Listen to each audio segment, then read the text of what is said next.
saya Siti Nurdilamsari dengan NIM 2023-30003, Program Studi Manajemen Sumber Daya Perairan, Fakultas Perikanan dan Ilmu Kelautan, Universitas Papua. Jadi kali ini saya akan menjelaskan tentang bagaimana metode koleksi plankton. Ikuti keseruan saya berikut ini. Bye-bye.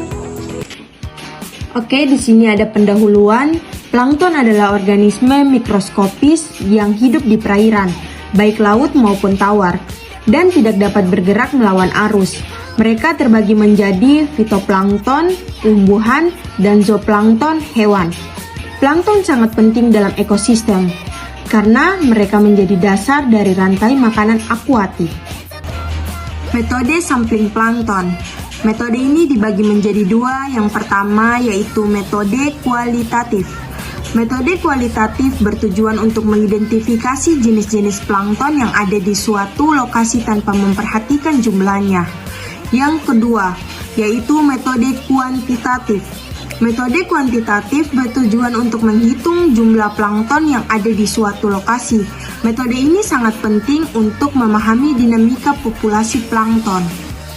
Oke, baik, selanjutnya ada alat dan bahan.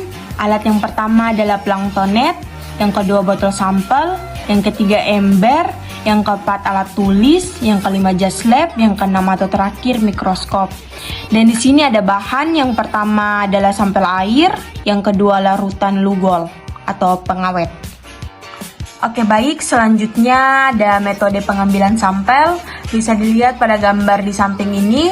Sampel air diambil pada waktu pagi hari jam 6. Sampel air diambil di atas permukaan air laut sekitaran 10 liter dan diambil menggunakan ember.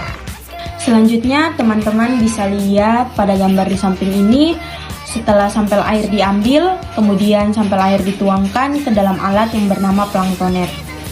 Selanjutnya pada gambar di samping ini bisa dilihat setelah sampel air yang sudah tersaring, kemudian buka bucket dan masukkan air yang sudah tersaring ke dalam botol sampel. Teman-teman bisa lihat pada gambar di samping ini. Selanjutnya bisa dilihat juga pada gambar di samping air sudah tersaring ke dalam botol sampel yang terisi 100 ml. Teman-teman bisa lihat pada gambar di samping ini. Selanjutnya teman-teman bisa lihat pada gambar di samping ini juga setelah sampel air dituangkan. Langkah selanjutnya yaitu meneteskan pengawet lugol sebanyak 1 ml atau 25 tetes lugol. Setelah langkah-langkah pengambilan sampel di lapangan, selanjutnya mengidentifikasi sampel yang berisi plankton di ruangan laboratorium. Oke, baik, sebelum itu saya akan menjelaskan tentang mikroskop. Jadi mikroskop ini adalah alat yang biasa digunakan di laboratorium untuk mengidentifikasi plankton yang tidak dapat dilihat dengan kasat mata, harus menggunakan mikroskop. Sebelum itu saya akan menjelaskan tentang alat yang bernama mikroskop. Jadi di sini lensa okuler itu digunakan untuk memperbesar penampakan objek, lensa objektif untuk memperbesar objek, penjepit untuk menjepit preparat, tombol pengatur pusat itu dia untuk mengatur intensitas cahaya, dasar mikroskop untuk menjaga kedudukan mikroskop, lampu untuk sebagai sumber cahaya, tabung mikroskop, penghubung lensa okuler dengan lensa objektif, penggitar, tempat lensa objektif, lengan bagian untuk dipegang untuk dipindahkan, mikrometer, memfokuskan bayangan secara lambat, meja objek, tempat meletakkan objek makrometer, memfokuskan bayangan secara cepat. Oke, teman-teman bisa lihat pada gambar di samping ini adalah penjelasannya. Selanjutnya ini adalah foto dokumentasi waktu saya pengambilan atau melakukan pengamatan. Jadi di sini saya melakukan pengamatan atau identifikasi plankton yang berada di sampel air yang telah diambil di lapangan sebelumnya. Teman-teman bisa lihat foto dokumentasi ketika saya melihat plankton atau pengamatan.